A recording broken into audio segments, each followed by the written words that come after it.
Eh bien bonjour, ici Serge d'Oregon Classique, venu inspecter aujourd'hui cette Oldsmobile 88 de 1955. Très très belle voiture qui a subi une restauration de très haute qualité. Il est dit sur la petite affichette que la personne a dépensé plus de 100 000 $ pour la restauration de cette voiture. Pas de reçu bien sûr à l'appui, mais bon, vu l'état de la voiture, vu ce que j'en ai vu jusqu'à présent, ça paraît très plausible, on va dire. Première chose à noter aussi, qui est très importante, on est mardi matin, il est 10 h, il fait assez froid. Bon, la voiture était en intérieur évidemment, chez Memory Lane, mais elle n'avait pas tourné depuis au moins vendredi. Donc 4 jours sans tourner. Quand ils me l'ont sorti, ils l'ont démarré pour moi, bien sûr, devant moi, et moteur complètement froid, bien sûr, et là, le moteur a démarré, mais instantanément, sans la moindre difficulté, aussi vite, aussi facilement qu'une voiture moderne. Et alors un joli son doux, feutré, rien d'agressif.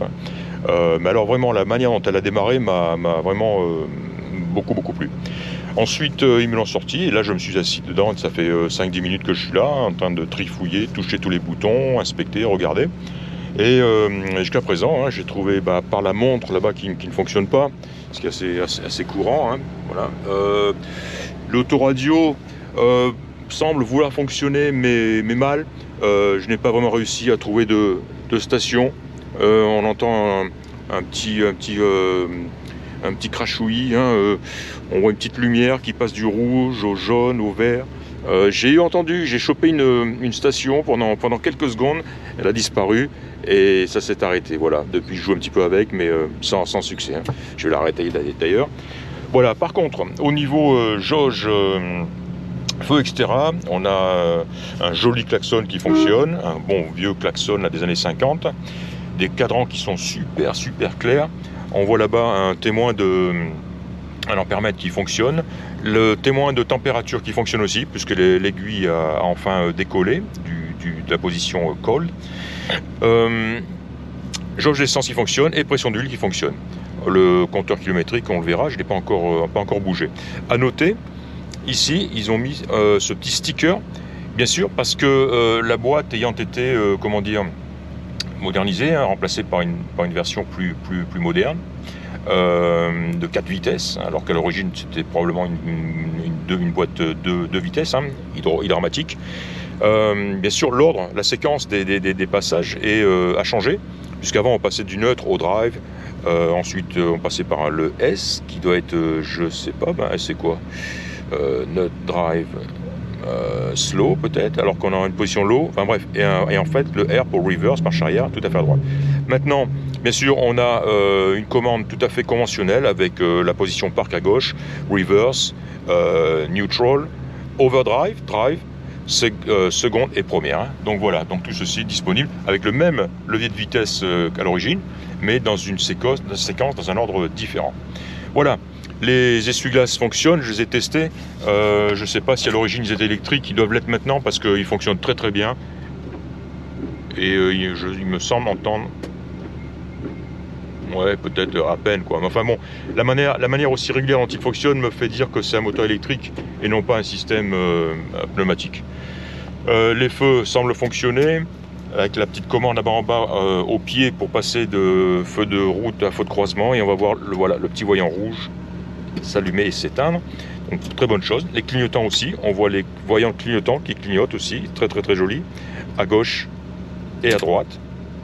Voilà, il fonctionne aussi.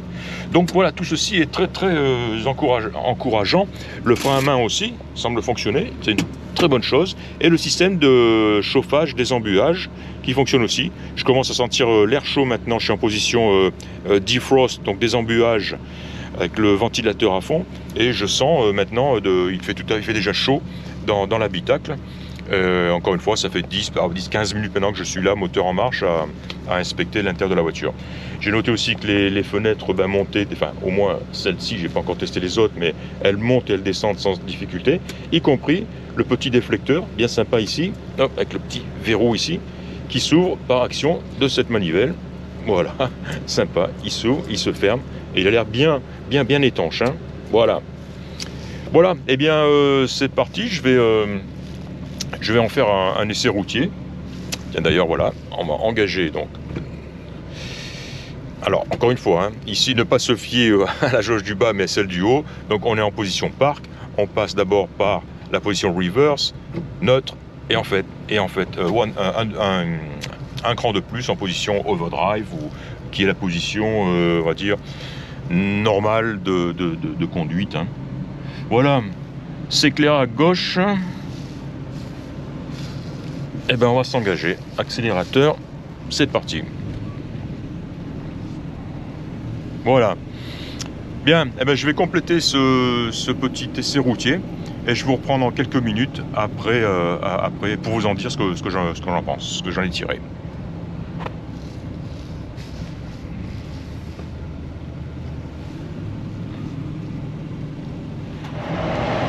Alors, petit essai maintenant sur cette voie rapide, cette double voie. Juste pour voir, donc la voiture est montée à 50 miles très très rapidement. Elle se fond dans le trafic sans aucun problème, aucune difficulté. Je vais faire un petit essai parce que là je suis passé en drive puisque j'étais en ville. Je vais passer en overdrive, ce qui est logique sur une double voie, de telle manière en revenant, voilà, un cran sur la gauche, et j'ai nettement senti l'overdrive s'enclencher, hein, la vitesse supérieure en quelque sorte. Voilà, et j'ai nettement senti donc le régime moteur baisser. Donc je me trouve actuellement en mode overdrive. Voilà, donc vraiment satisfaisant ce petit essai routier sur cette double voie. Encore une fois, la voiture est montée, elle s'est fondue dans le trafic très rapidement, sans aucune difficulté. Voilà, tiens, j'ai repassé en drive, puisqu'on revient en ville. Hop, j'ai senti le rétrogradage. Et maintenant, je vais pouvoir m'arrêter, tout simplement, au feu.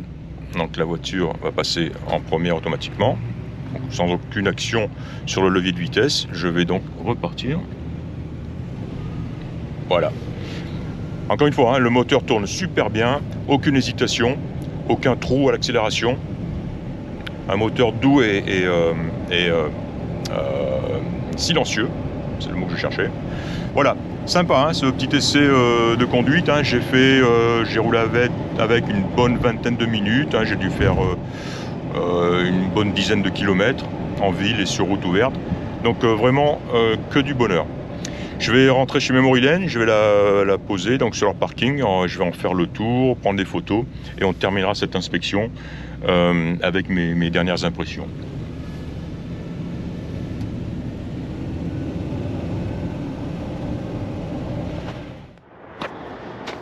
Et bien voilà, j'ai terminé mon inspection. Tout d'abord, je voulais vous la montrer comme ça, avec les vitres descendues. Hein. Pour moi, de toute façon, il y a une 4 portes sans montant, là, un hardtop comme ça, c'est vraiment la classe ultime. J'adore ça. On s'imagine tout à fait bien là, à 4 à rouler, cruiser dans cette voiture-là, le coude à la portière. C'est génial, hein. C'est un look d'enfer. J'adore. Bref, écoutez, cette voiture, alors, j'ai dû prendre pas loin de 200 photos. Hein. Intérieur, extérieur, le dessous, le moteur, le coffre. Et je crois que parmi ces 200 photos, chaque photo va montrer à quel point cette voiture est comment dire, elle est probablement plus neuve que neuve. C'est-à-dire que je doute qu'à sa sortie de la chaîne Oldsmobile en 55, elle était aussi jolie qu'elle l'est actuellement. Absolument tout, jusqu'au la moindre visserie, le moindre caoutchouc, chrome, glace, tout a été soit restauré, soit remplacé. Quand on sait que la restauration de cette voiture a coûté plus de 100 000 $, j'en suis totalement convaincu. Je sais à quel point une restauration grimpe vite sur des voitures de base, on va dire, hein, sur une Mustang. C'est incroyable à quelle vitesse ça monte. Mais cette voiture-là en particulier, elle a tellement plus de pièces, de matière qu'une simple Mustang. Quand on s'attache à restaurer, à rénover la moindre pièce de la voiture, alors effectivement on peut arriver à 100 000 $, mais alors à une vitesse incroyable. Hein. C'est incroyable. Tous les joints, et puis c'est pas facile à restaurer une voiture de ce modèle-là en particulier, de 55 comme ça. Les pièces ne sont pas aussi disponibles qu'elles peuvent l'être pour une Corvette ou une Mustang. Hein. Mais ces petites pièces, hein, ce petit bout de chrome, hein, il a fallu le restaurer. Chaque lèche-vitre ici, hein, c'est difficile à trouver d'une part. Avec le chrome qui l'accompagne, hein, ça a été ça a été remplacé neuf, c'est pas on peut pas le restaurer, mais tous ces joints là ont été restaurés, l'intérieur est nickel. Tiens, un petit détail aussi, j'ai noté l'autre côté. Oh tiens, on est dans le coffre, regardez le coffre, il est neuf, il a un cric neuf, il a une roue de secours neuve. Elle doit avoir une très très jolie bâche, hein, pour la protéger. Il y a de la matière. Alors, cette matière-là, elle a été utilisée pour refaire le capitonnage du coffre. Et il y en a même il y a du rap, comme on dit. Et alors cette matière-là, on dirait presque du velours. Elle est très très agréable au toucher. Et on sent qu'elle est doublée, qu'elle est insonorisée, elle est épaisse. Et ça a été super bien fait, quoi. Et en parlant d'insonorisation, je voulais vous montrer un petit détail aussi que j'ai vu, là aussi où on voit le degré de perfection dans lequel ça a été fait. Là par exemple, hein, où on voit la moquette, hein, de la voiture, si on la tire délicatement, déjà on voit cette petite touche de finition aussi, c'est très très propre, très bien fait. Mais si on la retire, on s'aperçoit que déjà elle-même elle a une couche de mousse. Ensuite il y a cette espèce de grosse feutrine épaisse, hein, derrière. Et la voiture a été complètement, le châssis a été complètement insonorisé avec cette je sais plus qu'on appelle ça là, de Dynamax, Dynamat. Ouais, c'est un matériau exprès justement pour assurer l'isolation phonique surtout d'une voiture. Donc voilà, tout le châssis a été fait dans cet ordre-là. Et voilà, encore une fois, hein, c'est des petits détails, enfin c'est des gros détails ça qui valent leur importance. Voilà, c'était juste pour montrer un petit peu que c'est franchement pas une exagération quand on dit qu'il a été dépensé 100 000 $ sur cette voiture. Le moindre chrome, emblème est comme neuf. Ces gros pare-chocs sont absolument parfaits.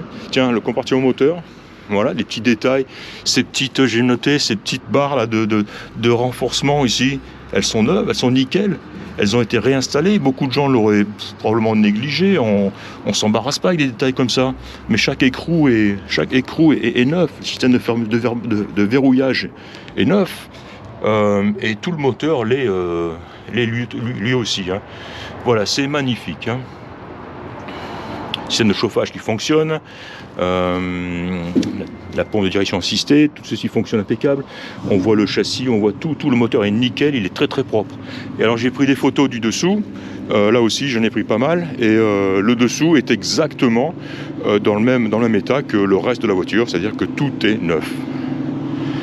Voilà, donc cette voiture est vraiment fantastique, une des plus belles voiture qui m'a été donnée de... Tiens, voilà, on va parler d'un petit défaut. C'est le seul que j'ai noté. Hein. Attention, je pense... Oui, non.